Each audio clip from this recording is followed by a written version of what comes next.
El modelo chamánico.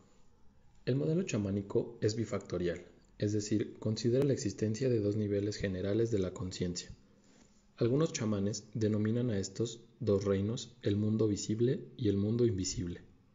Otros chamanes lo llaman el tonal y el nahual.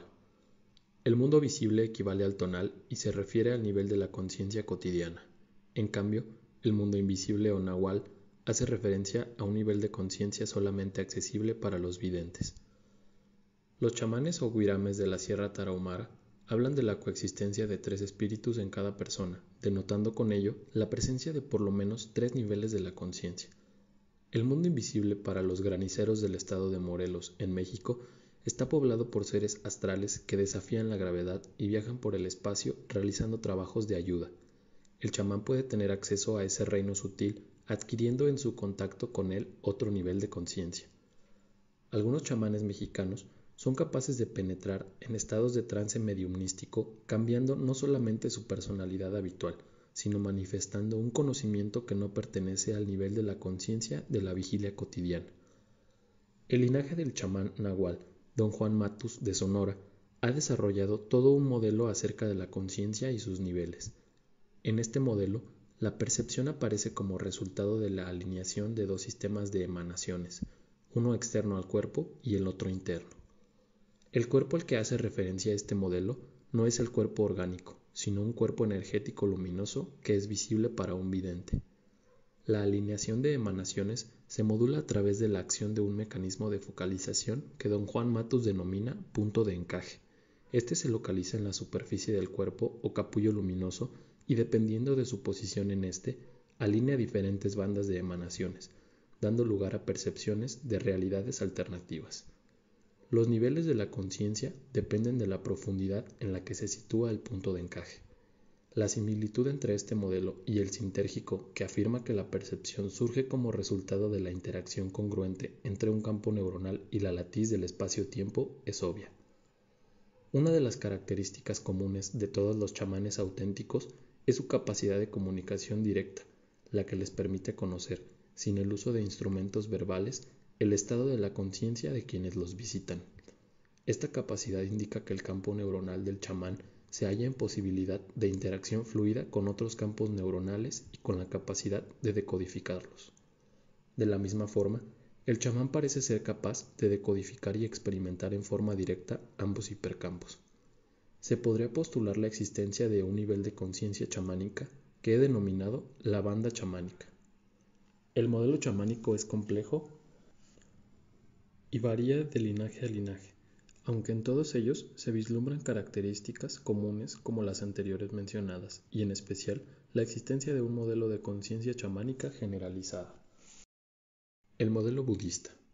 El modelo budista también es bifactorial y queda ejemplificado en la vida de su creador. Hace aproximadamente 2500 años, el que conocemos como Buda nació hijo de un rey. Su infancia la vivió aislado dentro del palacio de su padre y rodeado de todas las comodidades. Nunca conoció la enfermedad, la vejez y la pobreza. Un día decidió salir de los jardines imperiales y por primera vez tuvo contacto con el pueblo. Asombrado y dolido, se dio cuenta de la existencia de la invalidez y el pesar. Abandonó su vida aristócrata y durante años se sometió a múltiples enseñanzas con el objeto de lograr su propia iluminación. Desesperado porque ni el ascetismo, ni las prácticas religiosas, ni las técnicas de control lo ayudaban, se sentó debajo de un árbol a meditar con la resolución de morir o llegar a iluminarse. Después de varios días, y al ver a una estrella, alcanzó lo que deseaba. A partir de ese momento, se dedicó a enseñar y hasta el resto de sus días lo hizo. Su mente era de una claridad prístina y a través de cientos de discursos impartidos a miles de discípulos, logró crear todo un movimiento de regeneración espiritual, el cual todavía inspira y guía a millones de personas. Buda era un maestro verdadero y como tal enseñaba a cada quien según sus necesidades y sus niveles de entendimiento. Sus alumnos más avanzados crearon sus propias escuelas y linajes, tratando de conservar intacto y sin desviaciones la enseñanza original. Pero como cada discípulo Buda le impartió un método individualizado, estas escuelas difieren entre sí, aunque todas conservan la misma dirección. Por ejemplo, existen por lo menos 3 escuelas de Vipassana. Todas utilizan la observación como técnica de desarrollo, pero cada una en diferentes áreas y contenidos. Observación de las sensaciones corporales, observación de las emociones y pensamientos, observación del entorno. Las tres afirman ser las depositarias de la enseñanza original de Buda y consideran a las otras como alejadas de la misma, cuando en realidad todas son la enseñanza original. La bifactorialidad del modelo budista es la misma que vivió Buda. Sus dos estados de conciencia son la conciencia cotidiana previa a la iluminación y la conciencia iluminada. El nivel de conciencia cotidiana es aquel en el cual existe una identificación con contenidos emocionales, corporales o con las fluctuaciones mentales. El nivel de conciencia iluminada trasciende las identificaciones fluctuantes y temporales y coloca al adepto en un estado de contacto con la realidad del yo puro. En ese estado, el placer y el dolor son vistos desde la misma perspectiva y no existen apegos ni sufrimientos mentales. El ser humano se libera y alcanza su verdadera identidad como la realidad misma y total. Buda describió una gran cantidad de estados de la conciencia, y sus análisis acerca de las condiciones mentales y sus vicitudes no han podido ser superados. Actualmente, existen muchas diferentes escuelas de budismo las que utilizan un amplio repertorio de técnicas de meditación, pero todas ellas se pueden situar dentro de tres corrientes principales: el Hinayana, el Mahayana y el Vajrayana. El Hinayana considera que la iluminación es individual y depende de un trabajo personal aislado y en soledad. El Mahayana también considera que la iluminación es individual, pero esta no se puede lograr a menos que todos la alcancen. El budista mahayámico ayuda a los demás a lograr la iluminación, aún posponiendo la suya propia. Su aproximación es más congruente con la conciencia de unidad y con el desarrollo del amor y la compasión universales. El Vajrayana utiliza la energía de las emociones como vehículo para lograr la iluminación. Uno de los discursos principales de Buda, el Mahasatipatthana, ejemplifica el método de este iluminado. En él, Buda conmina a sus discípulos a mantener una observación desapegada de sus sensaciones corporales, de sus emociones, de sus contenidos mentales y de sus sentimientos, señalando subtextualmente que toda identificación con estos no libera, pero en cambio, su testificación desde la posición del observador lleva a la iluminación.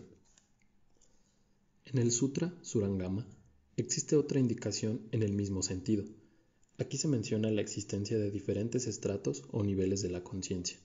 Cada nivel se vive como el ego del primer precedente y se convierte en el contenido del nivel consecuente, cuando este último es alcanzado.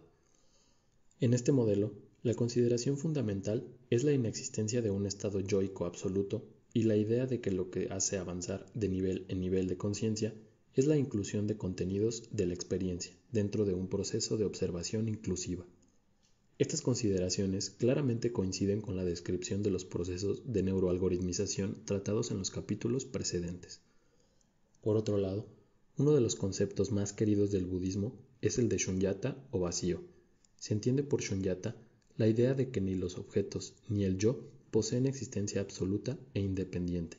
Al contrario, todo es parte de una matriz interdependiente de relaciones. El modelo sintérgico.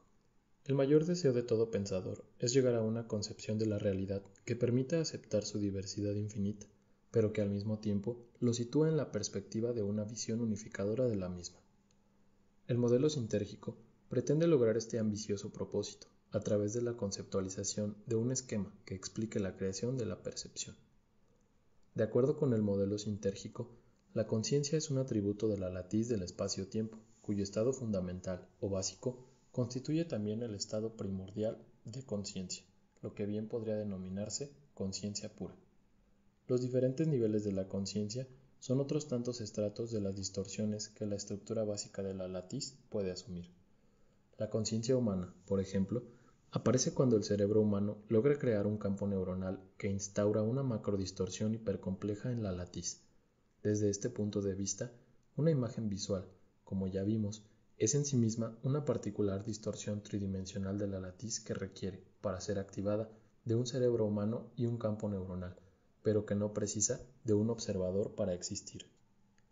Por ello, Sri Satyamarayan Goenka, uno de los más afamados maestros de Vipassana, afirmó en una ocasión que la imagen se ve en sí misma y el sonido se oye en sí mismo. Las diferentes cualidades de la conciencia y sus niveles son explicados por la teoría sintérgica como asociados con estratos discretos de organización de la latiz.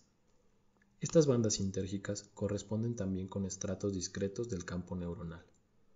La latiz parecería ser capaz de distorsionarse a lo largo de un continuo sin pasos abruptos. Lo mismo podría ser considerado para la neurosintergia del campo neuronal. Es decir, teóricamente no tendrían que existir ni bandas sintérgicas en la latiz ni niveles cuánticos de organización neurosintérgica del campo neuronal. Sin embargo, toda la evidencia descrita en este capítulo acerca de la existencia de diferentes niveles de la conciencia señala que debe ser asumida una organización discreta, tanto para la latiz como para el campo neuronal. De esta forma, cada nivel de la conciencia correspondería con una interacción congruente entre una banda sintérgica y un campo neuronal con un nivel neurosintérgico análogo a la sintergia de la banda correspondiente de la latiz. De la misma forma que cada punto de la latiz contiene la totalidad, así cada experiencia es una vivencia de la totalidad por la totalidad misma. El hecho de que no lo comprendamos así depende de nuestro nivel de entendimiento y de la identidad que asumimos. Vivir una imagen visual como vista por sí misma requiere de un darse cuenta difícil de lograr. Es más fácil arrogarse una identidad concreta y considerarla como centro de la percepción, puesto que eso está más de acuerdo con el sentido común, el cual nos presenta centros separados e independientes de existencia, tales como los objetos o los cuerpos orgánicos. Cada cualidad sensorial es un nivel de la conciencia y corresponde con una banda sintérgica particular en interacción congruente con un campo neuronal de una neurosintergia específica. Esta última está determinada en parte por la densidad informacional del campo neuronal, la que a su vez depende de la cantidad de interacciones neuronales. Esta está dada por la duración del procesamiento cerebral, por lo que, asociado con la neurosintergia, se encuentra un funcionamiento en determinada duración del presente. Ya había mencionado que la expansión de la duración del presente determina una percepción temporal definida, en la cual una serie de acontecimientos sucediendo en diferente tiempo se unifican. La unificación temporal es una transformación del espacio en tiempo, y por ello se puede concebir como una penetración a la tetradimensionalidad. Así, cada nivel de la conciencia podría concebirse como funcionando en la tetradimensionalidad o como penetrando en ella. La tetradimensionalidad posee como atributo la conciencia, por lo que cada cualidad sensorial, con una diferente duración del presente, y cada nivel de conciencia también ocurriendo en una particular duración del presente, podrían concebirse como distintos estratos de penetración al universo tetradimensional, hasta que en el límite de expansión máxima de la duración del presente, lo que existe es la tetradimensionalidad pura de la latiz en conciencia pura. En conclusión, las orbitales de la conciencia son los diferentes niveles que la conciencia es capaz de asumir, desde su identificación con aspectos concretos de la realidad hasta la conciencia de unidad, en donde no existen dictomías y separaciones entre objetos y sujetos. En este nivel de fusión entre el observador y lo observado, la experiencia resultante es que la imagen se ve a sí misma y el sonido se oye a sí mismo. Los diferentes niveles de la conciencia dependen de la sintergia del campo neuronal en el nivel de la experiencia y de la capacidad neuroalgorítmica en el nivel de comprensión.